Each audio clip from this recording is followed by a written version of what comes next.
board to hear from the community on matters within the board's jurisdiction. We ask that you refrain from using employee and student names. If you have a complaint about a district employee, you may submit it to the employee supervisor in accordance with district policy. As a reminder, board rules and California law do not allow us to respond to comments or attempt to answer questions during public comment time. If appropriate, the superintendent will ask that staff follow up with speakers. We have 2 minutes per speaker. 2 minutes per speaker. We will be holding you to the time as we have a lot of people who do want to speak tonight. So that's important that we give everyone an opportunity to speak. So with that, we'll start with Lita Blanc, Dante Papaliski, Cassandra Curiel, Susan Solomon,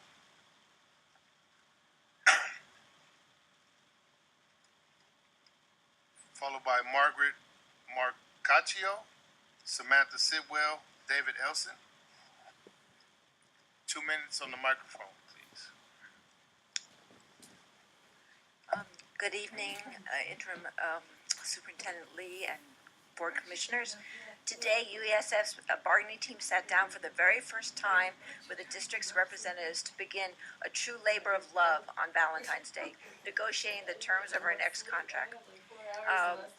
In these challenging times, when public education is under attack, when many of our students feel directly threatened by the attacks coming at them from the Trump administration, it is absolutely critical that SFUSD find its way to stabilizing our schools by offering a substantial raise to all our paraprofessionals, all our teachers, all our nurses, all our librarians, to all the educators who love the work they do, who show up to do the work in their classrooms, regardless of the conditions that they're facing, dig into their pockets, who are commuting from as far away as Napa, Vallejo, and they do it day in and day out. The time is now to turn the situation around. We learned last week that the district is projecting 664 certificated vacancies for the next school year. That is 1 out of every 7 teachers. It's actually a crisis for the district. It's a crisis for the children who we teach. It's a crisis for ourselves. And it's time to turn it around. We got off to a good start today by reviewing not just the district's budget, but also our LCAP and the budget for QTEA. The parcel tax passed to attract and retain educators. It's the first step. We expect the district to continue to look hard under every rock, find every dollar, every penny to go towards stabilizing our schools. And we are going to bring our best creative efforts to the table, but we know that we are counting on you. We are counting on the collective goodwill of our 6,200 members to find the means to keep our schools stable, to keep our educators here in the communities that they love to serve. And I just wanted to let you all know that if you go to our Facebook page, you'll see from many of our educators what love means to them. Thank you.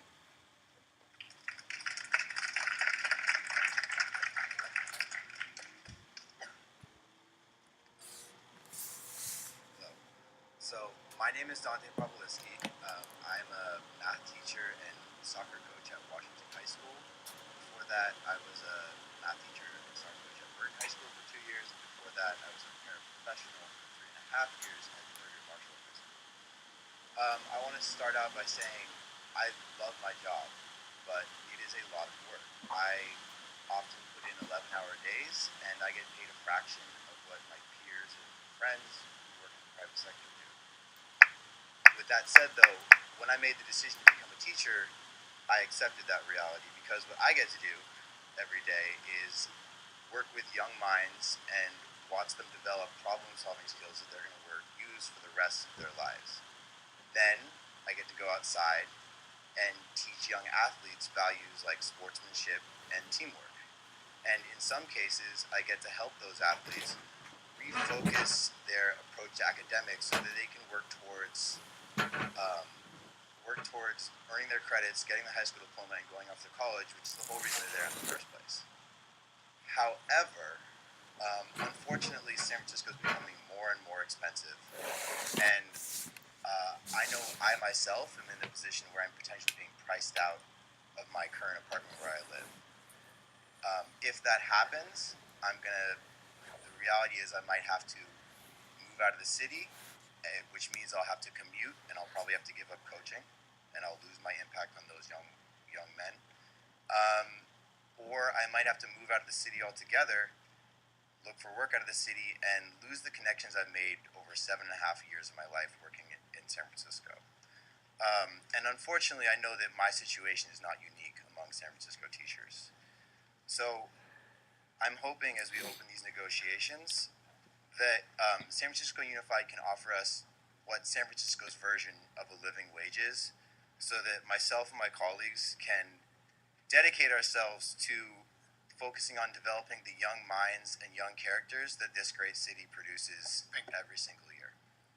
Thank you.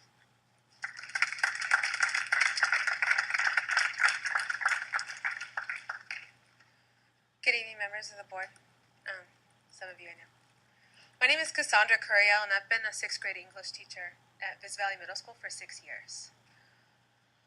I love our students, our family, our staff, our school, even before it was renovated. And that makes it even harder to rush out of the building before 4 p.m.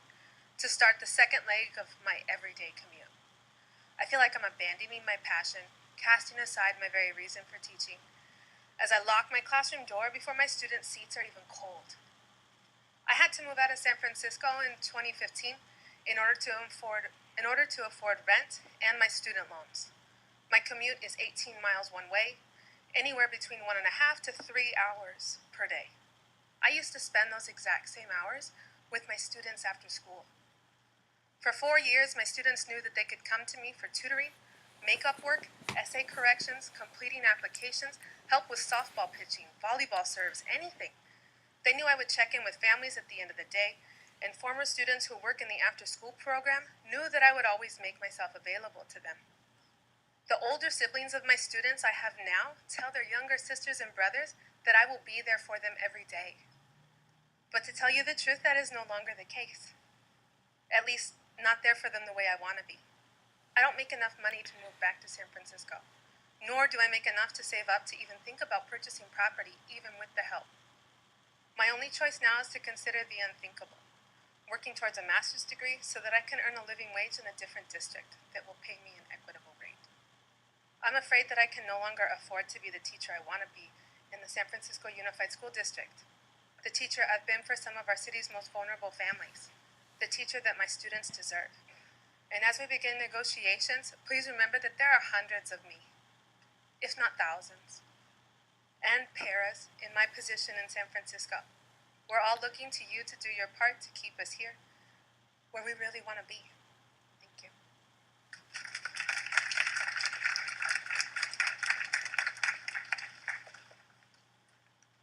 Good evening, commissioners, superintendent, and student delegates. So 27 years ago, this holiday, Valentine's Day, was renamed in my house Heartsgiving Day. That's what my daughter called it. And I think it's very fitting for today because of our first day of negotiations. So we just heard from 2 of our members, 2 teachers, who have spoken of giving from their hearts, from their souls, and from their minds because they love working with their students. But we've also heard that we might lose them because of not being able to afford to be in this city. That's why it is so important for the school district to continue the commitment that we've heard about to give our educators and our union a wage that they can keep them here in San Francisco. The high turnover that we see as a result of the affordability crisis in San Francisco, the long commutes that keep people from being at school as long as they want to be, will not help support our students, will not enable our educators to give to their students from their hearts as they want to.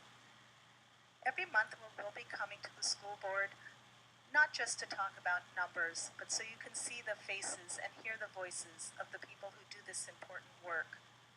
We will talk about the importance, especially in these perilous political times, of making our schools stable, safe, and supportive for our immigrant families, for so many of our students who have frankly been targeted for being who they are. So as President Blanc mentioned, we do have a Love Means campaign. Please go to our Facebook page, United Educators of San Francisco, and you will see our members holding their signs telling us what love means to them and their students. Thank you.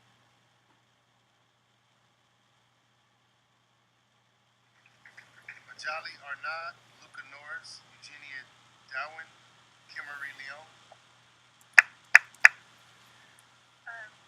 Good evening. My name is Margaret Marcosio.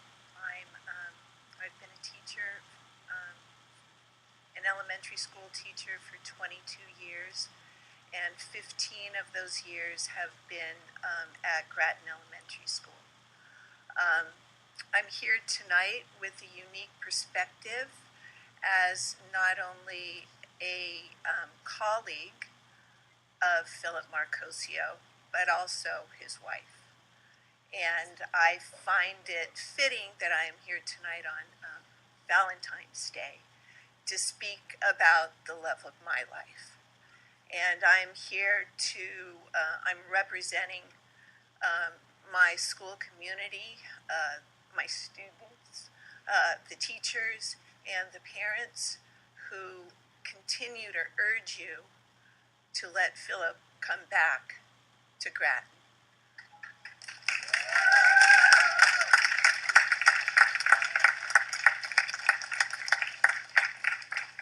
I have been married for over 20 years to Mr. Philip.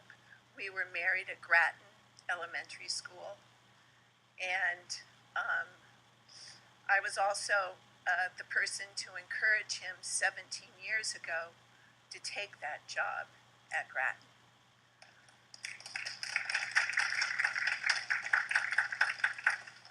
My husband is so well fitted for what he does, not only because of his spirit and his innovativeness, but because he was a child, he is a person with severe learning disabilities. And coming to Grattan, he helped to spark and generate interest in learning in so many of our students that were outliers before. Not only does he have a beekeeping program after school. Thank you, Ms. Marcotte. All right, thank you very much for your time.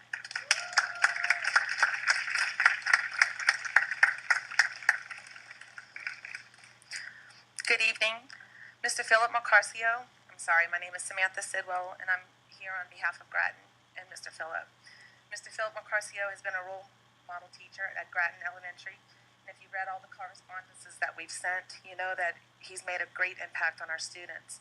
You've heard over and over how Mr. Philip greets our kids in the morning at drop-off, and and about his famous "What day is it?" That impact alone teaches the students something that, as soon as they get out of the car, from Harriet Tubman to How to Blow Your Nose, who cares? He initiates curiosity, which creates active minds. Bee Club, Hodgepodge, Egg Drop, How to Build Your Drone that can walk on the moon, worm cookies, whittling, computer. That is what my third grader has learned about. Not science class, but from Mr. Phillip.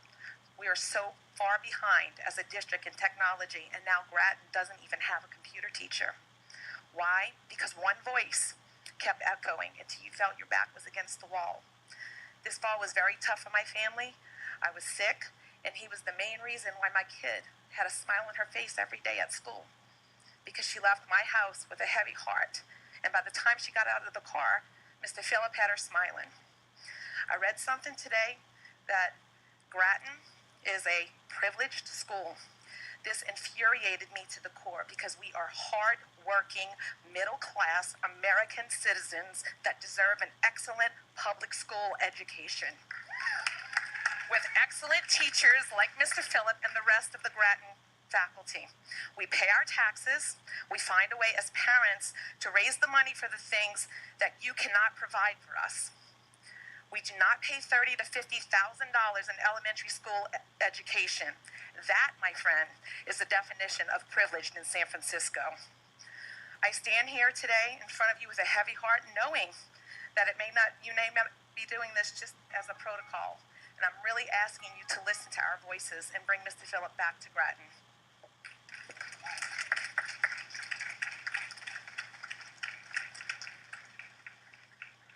Good evening and thank you. My name is David Elson. I'm the father of a first grader at Grattan Elementary School. I wanted to talk about honesty and transparency. These are things that are lacking from our federal government right now, and we're really hoping to see from this school district and this city. This is what we know. We know that Mr. Phillip was suspended.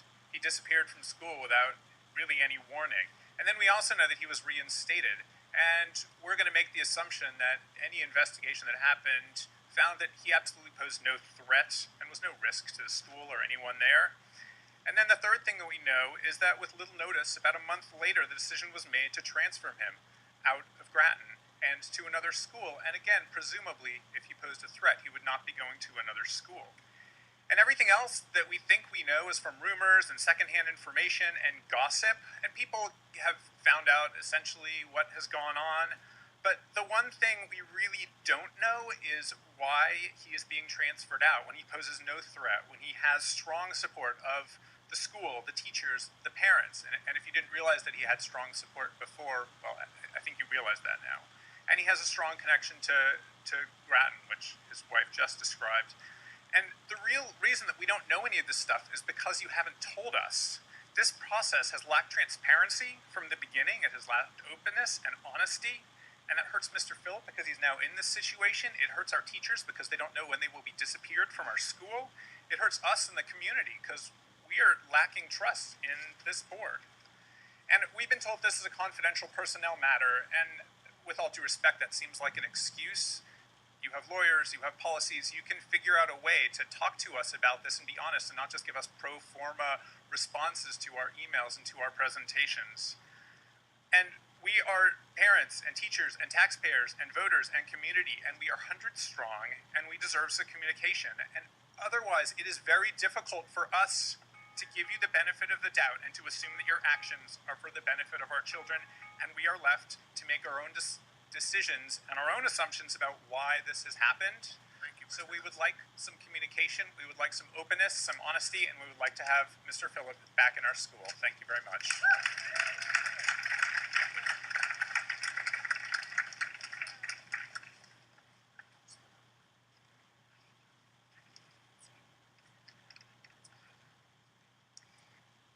Good evening, everybody.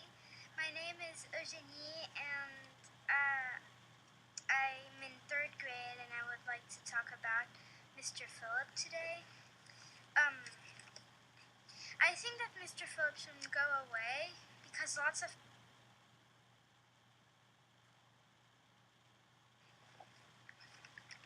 at Grattan.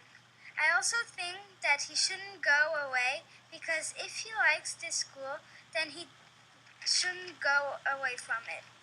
This is what I wanted to talk about, but I didn't just do it for Mr. Phillip. I also did it for the future children that will go to Grattan. Like this, they get the chance to have a really cool computer lab teacher.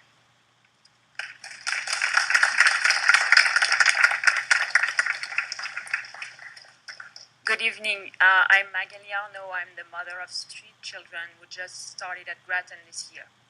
First, I want to say that for the past 3 years, we have consistently applied for Grattan for our 3 children. When I did the tour 3 years ago, I visited the computer lab that has been created over many years by hands and was loved by Mr. Phillip. This is the main thing I remembered after the tour, and I knew I wanted my children to attend this school. Took us a lot of efforts and persistence to get them accepted at Grattan. From round 1 to round 5, we even had to wait 2 weeks after school until my last one was finally accepted. They are all here tonight. One of the main reasons why we've been so persistent is Mr. Phillip. Second, on behalf of all the children, I want to list all the activities that have been put on hold with this sudden transfer. From building a rover, to making animating film, whittling, beekeeping, fifth grader teaching code to first grader, or watershed building. All these activities were handled by Mr. Philip. Everything is stopped, and this has a huge impact on my children and all the children at the school. So, I want to ask you to reconsider the decision that's been taken. And I especially want you to know that we are ready to work with the district, with the board members, to find a compromise or an alternative solution to bring Mr. Philip back to Grattan. Thank you for your attention.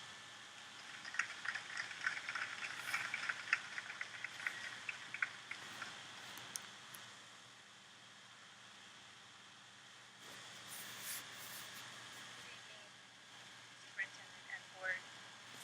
My name is Kimberly Leong. I have a second grader at Grattan and a sixth grader alum. So since it is Valentine's Day, happy Valentine's Day. I wanted to make an analogy of this situation with Mr. Phillip. Mr. Phillip is to Grattan like a precious gem, like a diamond on an engagement ring. So now imagine that the engagement ring was lost. That's how we felt when Mr. Phillip's investigation was started.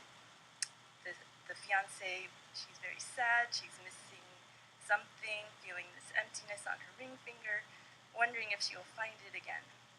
And then at the end of the investigation, Mr. Phillip is returned to Grattan. It's as if the ring was found again, and she's so happy that it's back, and it's beautiful, it's sparkling, it's reminding her someone loves her. Then suddenly, her fiancé tells her he wants the ring back, that he has met someone else and wants to propose to her instead. How hurt and confused she must be. She's even a bit angry and disappointed. Isn't she good enough for him? What a sorry loss for her. So this emotional roller coaster is kind of like how we're feeling at Grattan. We've been feeling this loss for about 2 months now. He's just a major part of our life. To have him come and go so casually that the district can just tell him where he needs to teach, it's devastating to us. Who's going to tend the honeybees on the roof? Who will inspire the kids to ask why scat comes in different shapes and sizes? Who will create pandemonium with marshmallow shooters during our annual fun run?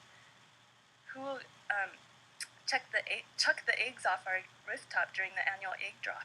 And who will announce it's Helen Keller's birthday or it's National White Chocolate Cheesecake Day? Mr. Phillip belongs at Grattan. Don't let him be bullied by enabling a few unhappy people. Please make us proud and do the righteous thing, and I urge you to reinstate him at Grattan.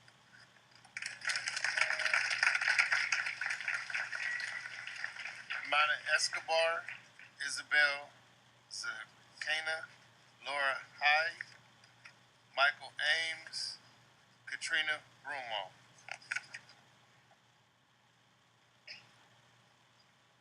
I, Luca Norris, have came here to represent our beloved Mr. Phillip, the heart of our school.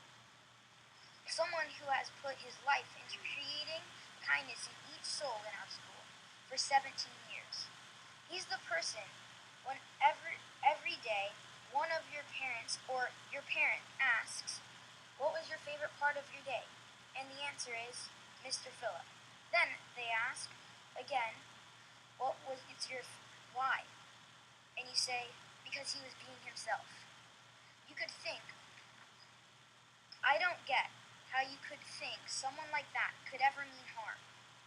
Now, that is why I am truly disappointed with your choice. I don't get how you could ever take away